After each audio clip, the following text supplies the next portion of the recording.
You're watching Bottom Line on KTN. Tonight we're focusing on tribalism, that one aspect that unites all of us but yet again has divided us for so many years.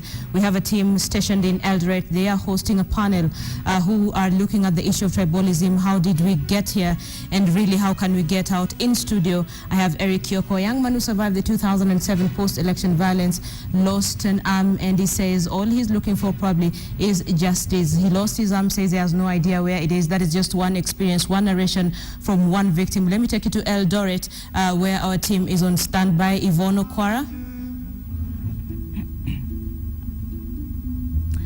All right, and from Linda, I'll go to the studio with that very moving tale of what happened to Eric Kyoko. We're trying to make a linkage right here on KTN Bottom Line between our words and our thoughts and how that materializes into violence. And of course, it's not just in what we say here. Social media has become a huge avenue of pushing tribal and ethnic hatred in this country. We've changed up our panel up here a little bit, and let me introduce you to some new members of our audience who joined the panel right now. Ngurunjiru Wambugu, who is a columnist in a local newspaper in the country. We also have Faris Ruteris, or is the national chairman of the Kenya National Council of Elders. You heard from him a little bit when he was in the audience. Also joining our panel tonight, Robert Alai, who's a blogger, and for those of you who are active on Twitter, you're familiar with him and still staying. This is Major John Say. We thank you for being with us this evening. He's the chair of the Kalenjin Council of Elders.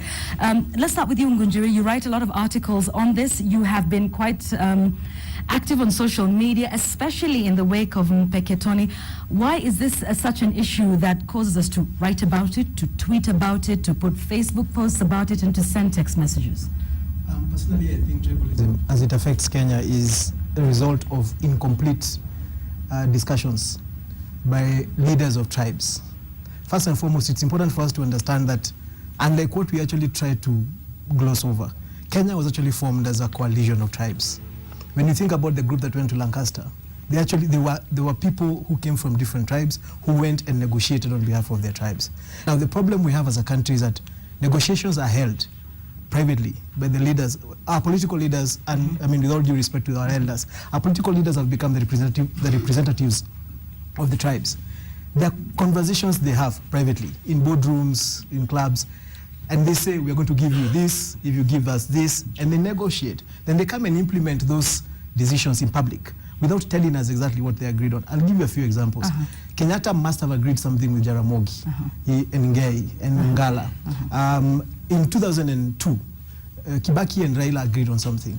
In 2013, so the public is not party to those conversations. But then they carry that forward. They carry that forward, and then when they fall out, they come and tell us those guys are bad without telling us why they are actually bad. But we're not part of that decision. Okay, Robert, however, even though we're not part of those decisions, we continue to tweet some things. And I'd like to ask you, do you think in any way on Twitter that you may have supported or pitted one tribe against another in some of your tweets by virtue perhaps of your political beliefs or ideologies? I think, and if I did that and it was in a negative way, then it was involuntary. What I would like to say about tribalism is that it's very convenient for us in Kenya to be tribal, because it mostly happens when we want to win a business deal, win a political seat. We are looking for power, and that's when the ethnicity comes in. It never. When I flew in today from Nairobi and went to Kisumu to the bus stop and was going to Kisumu, my bus conductor was a Kikuyu, and the person taking money from me was a Kalenjin. The driver of the matatu I was in was a Kisi. And these guys, the funny thing I found with them is that they are speaking almost 4 languages, all of them. Each one of them is speaking at least 4 languages.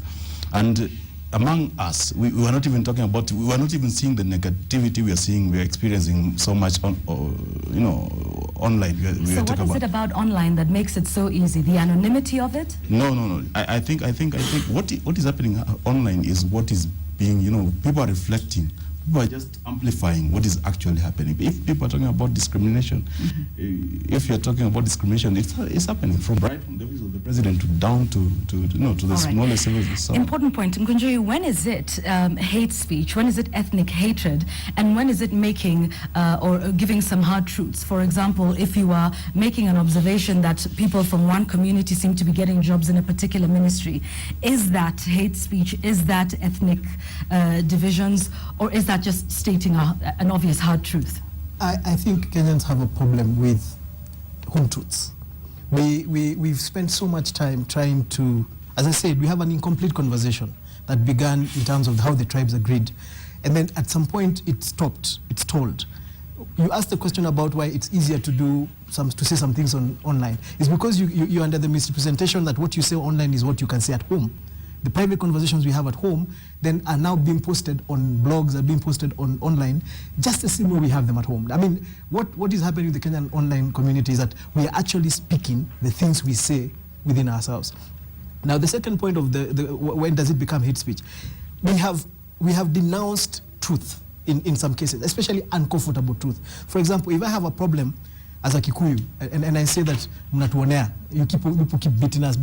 When I say that, or if I identify that a certain issue that happened was unfairly presented at a particular community, it becomes hate speech for as long as you're defending, even if you're wrong. You see that we don't agree that you can actually have a wrong position on a community. But we so say that it becomes hate but speech. A wrong position on a community then becomes a stereotype, does it not? Yes, and then we refuse to acknowledge that stereotype. And then a stereotype becomes something even bigger. Yes, but you see, we refuse to actually have that conversation. So if I say Kalenjins in the Moi community, in the Moi regime were benefited. Now, if you don't allow me to say it so that it can be challenged, it becomes. But what if it's not true? That's the thing. How do you know it's not true? You don't know it either. Until you say it, and then somebody else comes and challenges it and says, no, it's not true. Look at the figures. Look, but see, we don't even allow ourselves to get to that point. Immediately you say something like that, you're stopped and you're told, look, you can't say things like that. Your last name is, and you're building, your name betrays you, and. Okay, Boniface, you see all this robust conversation that's happening between young people here. Does it surprise you that young people in this country are increasingly becoming tribal? They were not expected to be. Yes, it does. And I think we have been talking about tribalism for quite some time now. Every person talks of, we want to stop tribalism. And yet, the same people are the same people who are practicing it. For instance, go to offices. You find that a boss, the secretary, is of his tribe. And when a person is transferred from one ministry to another, you'll find him taking with him the secretary, the driver, who are from his tribe. I think tribalism is being practiced by ourselves. We will sing about it everywhere. We want to say, we have been saying we want to stop tribalism, yet we are practicing it. Go to some offices and you will be shocked, even when you are attending a meeting and the chair happens to pick a telephone call from outside. He will not be ashamed to speak in his vernacular language, yet the people he is addressing are people who don't understand that language. So we can stop tribalism by even avoiding talking of vernacular languages in public places. Okay. However, we must accept our diversity at some point. And I would imagine if you get a phone call from your mother who's in the village and who does not speak Kiswahili or English, you would have to say, Mom, in your language, I'm in a meeting or that sort of thing. Like that, but what? You can continue talking on the same Absolutely. When you are addressing people who don't understand your language. Absolutely.